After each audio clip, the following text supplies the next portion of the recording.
Magandang araw po sa inyo mga kabansa at saan man parte ng mundo kayo naroon. Kayo ay nasa Iparas kay Paras.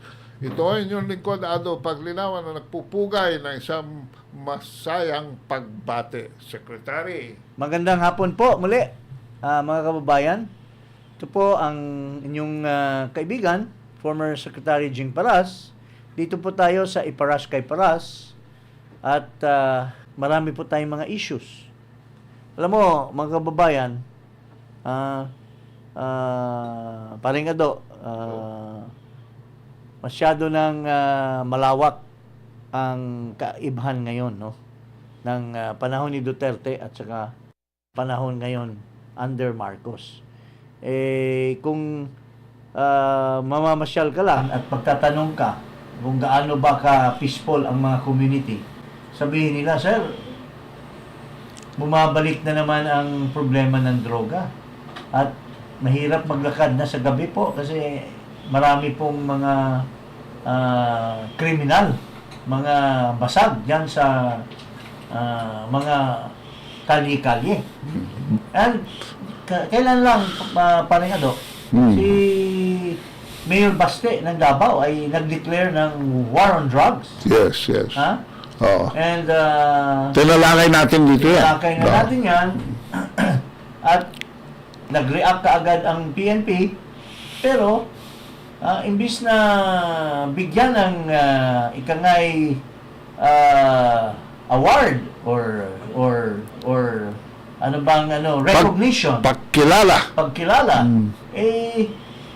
Sinalungat pa. sinalungat pa at tinatakot pa at ipapakulong pa. Oh. Dahil napaka-conscious ni Marcos na tawagin siyang human rights, gusto niya play safe palate. Imbis na isosolve yung problema ng taong bayan, he wants to be recognized by the outside world. Yeah.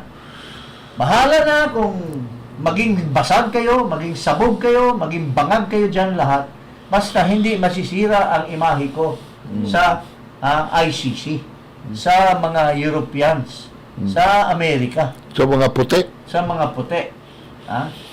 Kasi baka masira daw yung kanyang rapport with Biden na ginagawa siyang chimoy ni Biden. Pare, ano masasabi mo? Well, yan nga. At medyo lumalawak na naman ang mga illegal na droga sa kalye. At may hirap na naman ang ating bansa pagdating sa issue nito. At tila, mayroon daw propaganda na may nahuli daw na worth mga 13 or 14 billion. At ito daw ay sa Batangas. Pero nung pinagsusi at pinagtibay yung mga nakalap na ebidensya, ay mga luma pala. Well, it borders on Mahilig sa surplus. two issues. Presuming na hindi totoo yung mga luma. Presuming naman na totoo, masasabi natin na ang lakas loob na pala ngayon ng mga drug Pushers. syndicate, Drug lords. drug lords, kasi hindi natatakot, tunilada na ang mga kinukuha. Magmula pa nung kay Mayo doon sa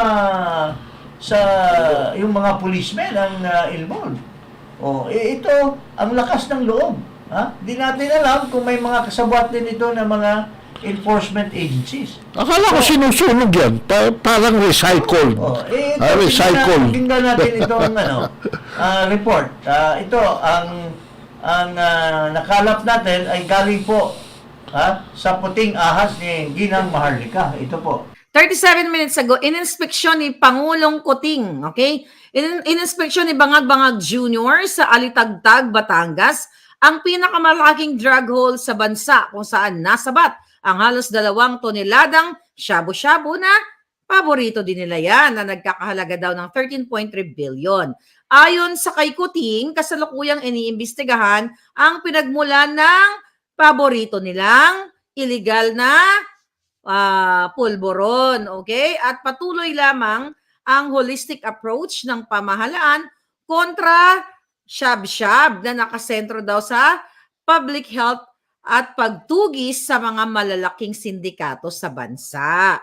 Ito'y kabudulan ito mga kababayan. So, then 13 minutes ago, siyempre pakitang gilas, under presidential communication, okay, Kuting Jr. or Kuting drug war approach nets biggest drug hole in Philippines without shedding blood or losing lives, sabi niya. Wow, yung kanya daw pulboronic war ay talagang less bloody, chuchuchuchung ganon, at walang bumubuwis ng buhay. Sabi ko nga, paano magbubuwis ng buhay yan? Ikasabwat niya yung mga jutang ginimis na yan.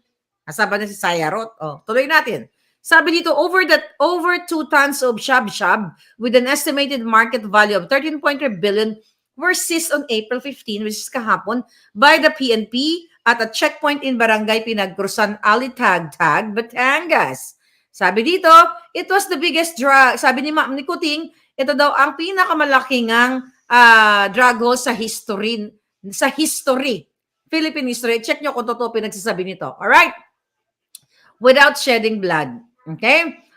Ngayon sabi niya, walang natsugi, walang nagputukan, walang nasaktan, basta't sabi niya, inoperate natin ng dahan-dahan.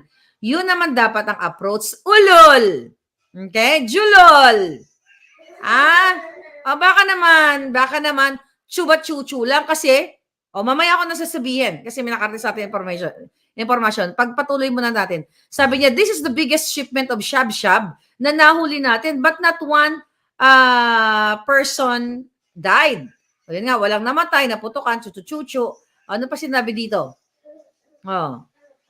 President Kuting said that respecting human rights even in drug war operations is what matters most in his administration while ensuring to put an end to illegal drugs. Well, talaga namang hinirespeto niya ang mga pulboronic o yung mga drugis na mga manufacturer o mga pusher o yung mga malalaking sindikato kasi nga isinasama nga niya sa kanyang state visit katulad ni Sayarot. Inanunsyo mismo ni Mr. Marcos Jr. Biggest haul daw ito ng drugs. Kaya biggest haul. Una muna, bakit ganun kalaki? Ibig sabihin, ang lakas na ng loob ng mga tao ngayon. Walang takot. Kasi, talagang sinusugal nila ang buhay nila dahil very lenient daw ang gobyerno. At maraming nalulusot. Sobra-sobra na nalulusot, ito siguro, mayroong house show dito sa issue na ito. One issue is that there is just too much leniency that drug cartels are able to bring in so much without fear. Paring Ado. Ano masasabi mo, Paring Ado? Well, para sa akin, kung talagang totoo yan, di sinugin nila on the spot. Bakit, anong gagawin nyo dyan? Ina-advertise pa Ina-advertise nyo pa, nilalabas nyo pa, sunugin nyo na. Gagawin, i-recycle pa yata ninyo Huwag naman. Ito, gano'n natin si Marlica. Sinasabi ni Marlica, it turns out that luma na daw pala ito. It's no longer viable sa market. So, there is parang maniobra.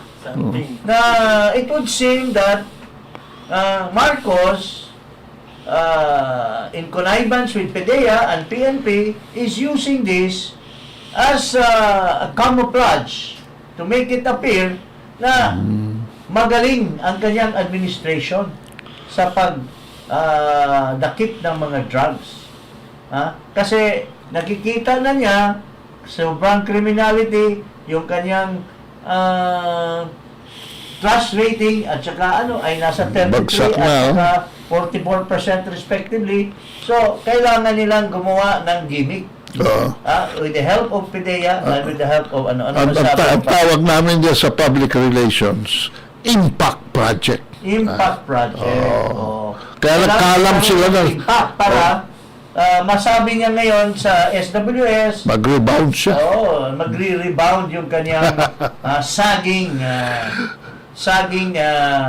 talagang performance. Pero ngayon ko lang nalaman, Secretary, na mayroon palang surplus ng mga droga. Hindi naman yan sinusunog eh. Paano naman nakakuha yung sila Mayo and Company? Ng isang bodega na doon sa kanyang medical chuchu. Ito. Sinasabi ni Marlica, pakinggan natin na ito pala ay mga luma na. Ito. Tuloy natin. Giatay. Ano pa? Yun lang naman mga dramatization niya. Okay? So, mga kababayan, anong drama ni Kuting dyan? Nagpapakitang gilas na kunyari ay talagang seryoso siya na wow, ang galing. Siyempre sabihin ng mga dugyo, ang galing ni Kuting. May nahuling pulburon na shab-shab. When I address pulburon, general yon. Basta ipinagbabawal na favorite nila. Alright?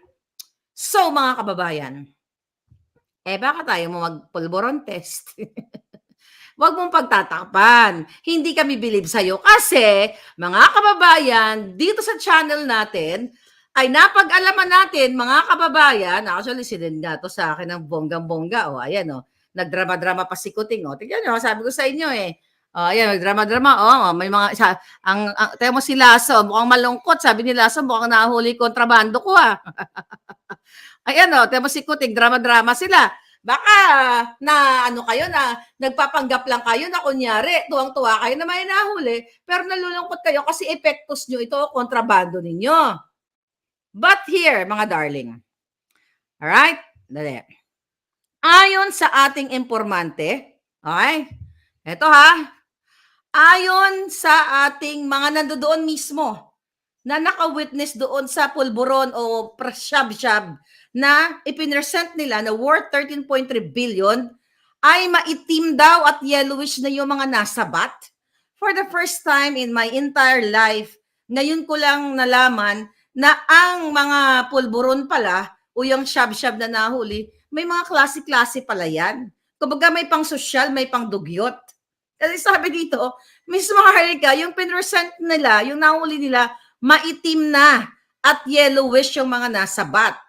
Ibig sabihin, is reject na at hindi na po yan marketable ng mga sindikatong Chinese. Pinahuli yan para accomplishment, diversion po yan sa kampo ni Kuting. Kung ganon ang itsura ng shabu na yan, there's a big possibility, according to Marlica, na ito ay parang how do you call it? Gawa-gawa lang. No. Gawa-gawa lang in order to... Set up. This is just a setup nga sinasabi nga natin to improve the image. Na, magaling si... maski galing siyang abroad, pag uwi, nakakakalap ka agad.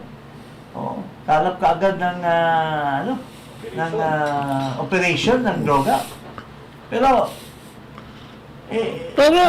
Secretary, asan yung mga taong may na-aresto ba dyan? Asan sila? Bakit hindi naka-headline yung mga hinuli? Dapat naka-line up sila dyan. Sino ba yung culprit? Who are the kung wala man kung sinasabi pinagyabang na wala man lang violence, wala man lang na-hurt. So how did that happen? And how was these people apprehended? Walang kulang sa Detalya. detalya. Baka warehouse ni Lasso yan. That leads to the story that ito po ay muro-muro lamang. Ito po, tingnan natin po yung mga nagko-comment dito sa mga litrato na yan. Sa picture na ito. Look! Sabi Daily Tribune, President Ferdinand Romualdez Marcos Jr. examines the approximately 2 tons of illegal drugs seized. 13.2 billion at a police checkpoint in Barangay Pinagcrusan, Aligtagtag on Tuesday, 16 April 2024. Andyan ang mga magagaling, ha? Oh, talagang, ha? Ang galing ni Marcos eh. Kung may mga namatay doon sa Bagyo, sa Lindol, sa kung ano-ano, eh, wala. Ayan na. Alvin Velasco. Oh. Ano nang balita doon sa mga opisyal ng pulis na sangkot sa droga? Gloria Velasco Barbosa. Sayang, konsumo na sana, nahuli pa. Mike Mendoza, diretso sa kwarto ni Boy Singhot yan. Naku, Boy Singhot. Sino ba si Boy Singhot? Si Puting Singhot? Nelida Sonyo Saldivia. Pasunog. Ayan ang reaksyon ko rin. Pasunog mo ka agad dyan, Mr. President. Bantayan mo rin pagsunog. Kasi baka i-recycle na naman sa isang rate na naman. Piraso yan. Oo. Ayan. Ayan. Wilfred Ilagan Mendoza, ngiting aso. May ibibenta na naman sila. Ayan. Manuelito Lim, sunugin ka agad para hindi na ma-recycle. Destor de la Gracia. Sabi ni BBM, good job, deliver nyo sa Malacanang lahat. Walter Cumanya, ano kaya feeling niya? Nangangatal siguro nang makita niya Chavo. Atas na atat. Lex Montero, teka, dito si Alice Mella, ready na for reuse or recycling. Walang favorable na comment ang taong bayan. Kasi alam nila na ito ay moro-moro lamang eh. Ha? Can you imagine Sarsuela. napakalaking haul ng shabu? Ha? Oh. Walang pinakikita mga taong nahuli. Corporate. Dapat sana nasa news na yung mga sino yung mga nahuli. At na-trace na kung kaninong cartel. Sinaloa ba yan? Or ano ba yan? O China ba? O Sinaloa. Anyway, talking about drugs, pinakita na ni Maharlika nga yung ebidensya na si Marcos ay isa sa mga huhulihin sana, pero may nag-intercede lamang. At ang lumalabas ngayon, ang kasama niya ay yung may-ari ng condominium. Di umano a certain artista, Maricel Soriano. Gaano ba katotoo ito? Ano bang relasyon ni Marcos at ni Maricel, kay Maricel, na magkasama sila doon sa ikangay alleged condominium in Rizal Tower in Rockwell. Ang mga rumors ay ito si Maricel ay malapit sa pamilya na Marcos. Kasi daw, dating at that time, boyfriend nito ay di umano'y isang kamag-anak ni Marcos. Kapatid daw ng very close na tao kay Marcos. At mayroon tayong nakita na picture na napaka-close ni Maricel at itong isang babae. Ay identify na lang natin kung sino itong babae na ito. Makikita natin dito sa picture. At ito ay nagpapakita na mayroon siguro talagang katotohanan yung may affinity. May affinity. Na talagang shabu or cocaine family ti umano itong mga taong ito. Ito, pakita natin.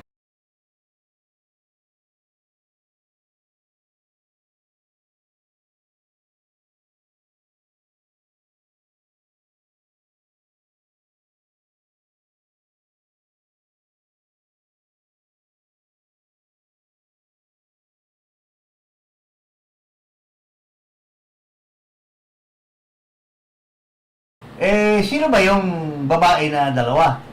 Tila, sabi nung di umano ay yun daw ay si Maricel Soriano at yung isa namang babae ay ang kasalukuyang First Lady. So, mayroong relasyon. Yung nandoon sa papeles na ay magkasama sila. So, yun po mga kababayan,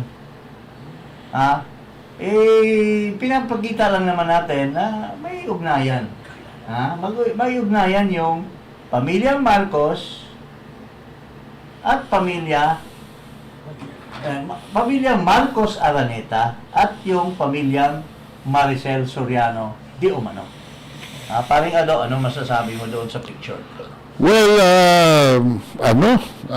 malungkot ang setting pero nakikita naman natin yung affinity, yung closeness, no?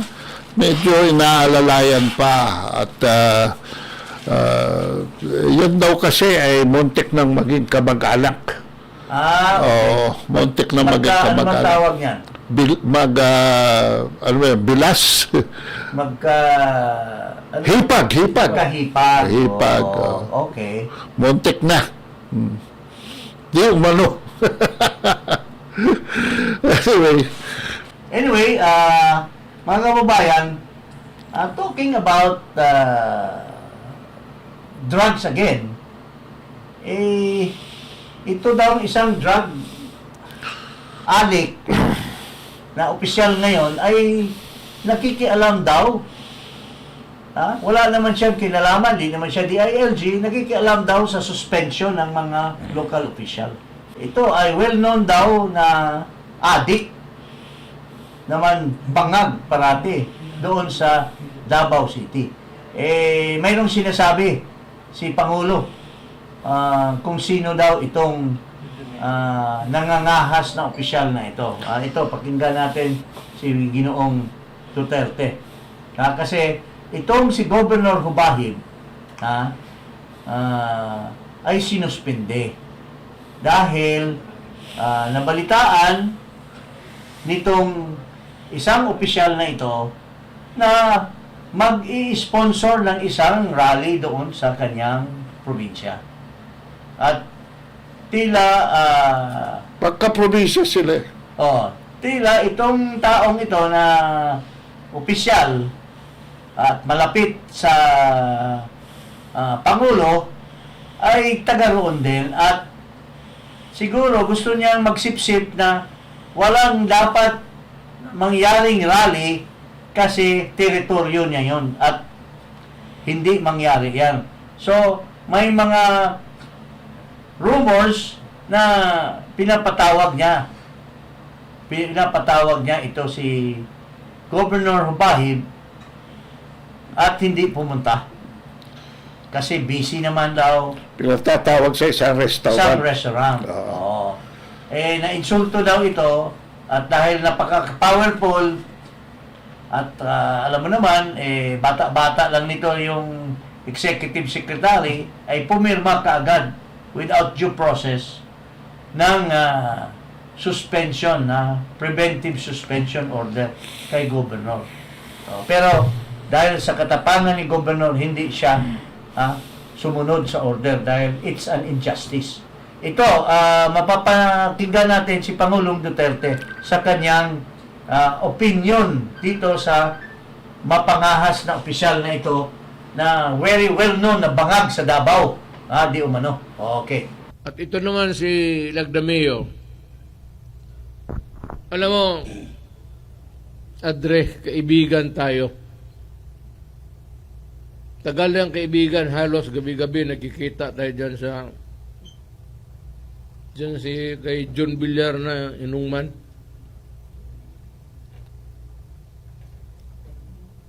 Do not try to be, yung DILG should be the one to resolve, to investigate, or to look into a matter concerning local government. Ikaw dito na sa Secretary of Justice ka, do not demean yourself. Sinasabi ko sa iyo, nililecturean kita, Kasi alam ko, isa ka rin. Alam ko wala kang alam. Umakyat kayo dyan sa Malacanang. Ina, wala kayong alam lahat. Puro bangag. To, do not try to be a hero. Taga Davao ka, kaibigan tayo. Siguro, may utang na loob pa ako sa iyo. But when it comes to my country and you guys, huwag kayong basta-basta pupunta ng mga probinsya, pati ito, mag-demand kayo na ganun. Itong demokrasya, there is the right to dissent. Kung ayaw ninyo o ayaw nila, ay maglaro tayo. Kung hindi, aabot tayo sa batas. Lagdamayo, huwag mo akong pilitin. Kayo ni Bongbong. Magbarkada kayo. Alam ko yan. Huwag mo akong pilitin na bubuga ako dito na masaktan kayo lahat. Kayo, anong alam mo? Aral ka sa London School of Economics? Anong alam mo sa politika? Anong alam mo sa damdam ng isang mayaman kayo, umakyat kayo diyan. Wala kayong alam kung sino ang Pilipino at ano ang Pilipino. So, do not be a smart ass. Kasi pag hindi, lecturean ko kayo araw-araw. Kasi ang edukasyon ko pang Pilipinas. Kayo, mamayaman, anong alam mo? Pakantahin kita ng Bayang Magilo. Sige daw. Lahat. Ako'y Pilipino. Sige. Alam ko wala. Sigurado yan. Anak kayo ng mga mayaman. Apo ka ni Florendo. Yung lupa na yan ang nakuha ninyo sa penal colony hanggang ngayon. Nasa inyo pa rin yan.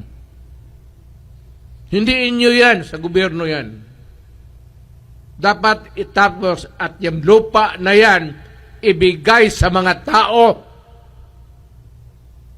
Dapat na land reform na yan ang laki-laki ng alam nyo naman kung sino yung pinag-usapan natin dito. Ay minensyon na ni Pangulong Duterte, bangag daw. Totoo po yan. Marami po akong mga kaibigan sa Davao. Mayroon silang kilala. And I think we have identified the fellow. Di umano, ay parati daw dumudugo ang ilong niyan. Kausap ko yung mga well-known personality sa Davao, parati daw dumudugo as President Duterte is saying na parating bangag. Di umano. So, yun lang po ang masasabi natin na nakikialam kasi hindi daw dinirespeto yung kanyang posisyon.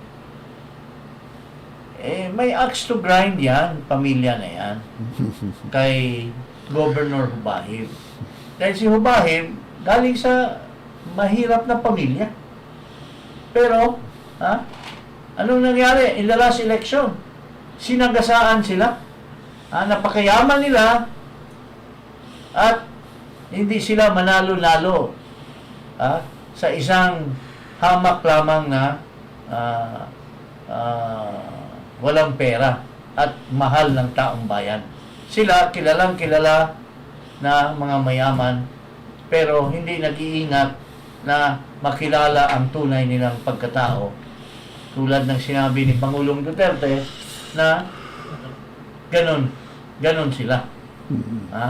Paring Ado. Well, itong si Governor Jubahid, elected official to. Yes. Ngayon lang ako nakakita na pinatanggal ng isang appointed official nang walang due process pa. At saka, alam mo, with due respect, no, ito si Bersamin, hindi ko alam bakit nagpapagamit eh. Hindi niya ma-realize na dapat tinanong sana niya, worthy ba talaga siya na maging Chief Justice sa panahon ni Duterte? Or dahil lang naging Chief Justice siya dahil tinulak lang ng mga kaibigan? Sana, maisip mo sana, Justice Bersamin, na huwag kang magpapagamit kasi hiram lang rin yung pagka-Chief Justice mo. Kaya nga naman naging Chief Justice ka, dahil may mga bumubulong kay President Duterte. There were far better choices to become Chief Justice at that time. But there were circle of friends who were pushing you, and I know for a fact, because I was then with President Duterte, sana po ilagay nyo sa puso nyo na magkaroon man lang kayo ng konting ikangay gratitude.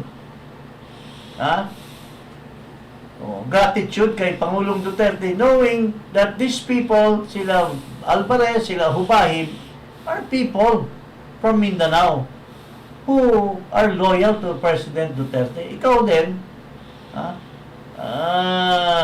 dapat mayroon ka man lang matira ng konting respeto at gratitude kay Duterte. At ang hindi naman humihingi si Duterte ng financial, hindi naman humihingi ng Protection. asset from you or whatsoever. Ang hinihiling lang ng dating Pangulo na gawin mo, base sa ating saligang batas. Respect for the due process of law. Pero trigger happy ka, Bersamin tinira mo na kaagad si Hubahib. Ang layo-layo yung sinusunod mo ang layo-layo sa educational attainment sa'yo. Ikaw dapat ang nakakaalam kung anong tama at sa mali. Kaya ka nilagay dyan dahil akala nila may wisdom ka. Oo, dahil hindi ka naman sana ilalagay dyan kung hindi ka nilagay ni Duterte na Chief Justice You were able to gain that credential because of Duterte. That's why nagkaroon ka ng prestige. Otherwise, you'll never be, kung ordinary associate justice ka lang, you'll never be offered that position. At saka you will be alive longer than these people will last in their positions. So don't waste, don't waste facing St. Peter. Huwag naman ganun po, Mr. Bersamin. Sundin po natin yung due process of law. Kung sunod-sunuran dyan sa dark choco. So, magandang hapon po lahat. Okay, Mga kababayan. huwag kalimutan mag-subscribe sa Paras kay Paras at sa aking YouTube channel at Ado Paglinaw. Papaalam na po kami for now.